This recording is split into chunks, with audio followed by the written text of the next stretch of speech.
Jumpa lagi dengan saya, Dr. Theo. Hari ini saya bercerita tentang hal berbuat baik atau suatu kebaikan.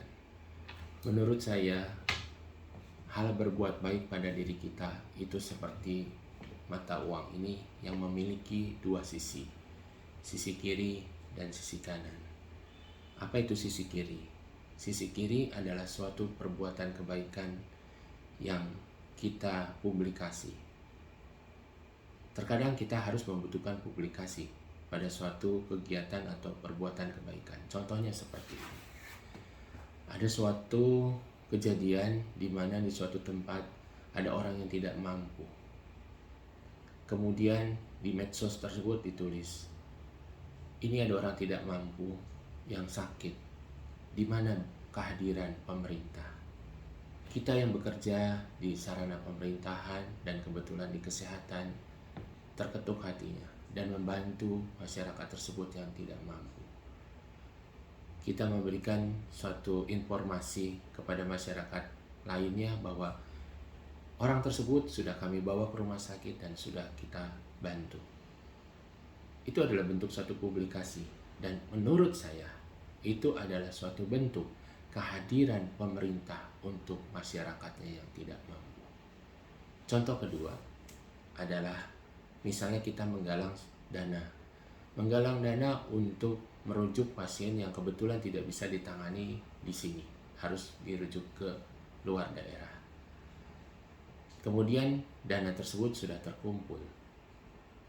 Selesai terkumpul, kita harus mempublikasi kepada masyarakat, mungkin melalui media sosial. Itu adalah bentuk suatu pertanggungjawaban hasil pengumpulan dana tersebut yang diperuntukkan untuk membantu masyarakat yang tidak mampu tersebut.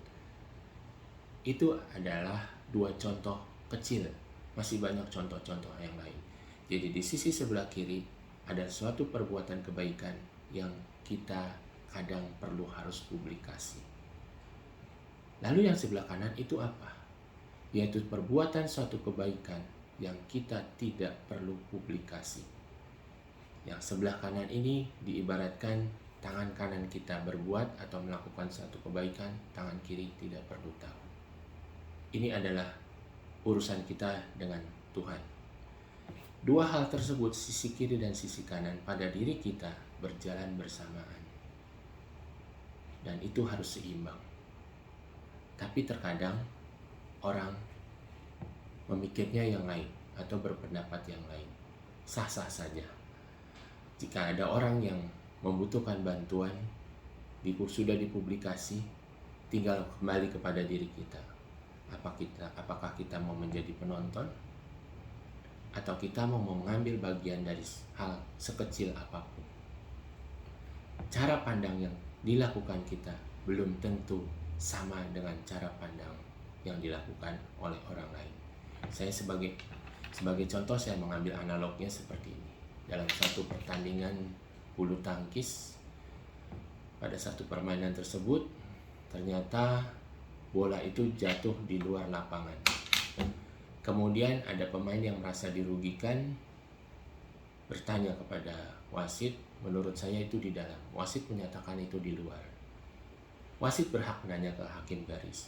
Hakim garis menyatakan itu juga di luar. Pemain tersebut yang merasa dirugikan atau yang menurut dia adalah itu bola masuk, ya, berhak meminta challenge atau melihat melalui CCTV atau yang teknologi mata elang. Ternyata dengan teknologi mata elang tersebut, bola tersebut ternyata masuk, artinya di dalam garis. Saya mengambil kesimpulannya apa? Cara pandang wasit, pemain, hakim garis, dan teknologi mata elang berbeda. Nah, begitu juga kita menilai orang.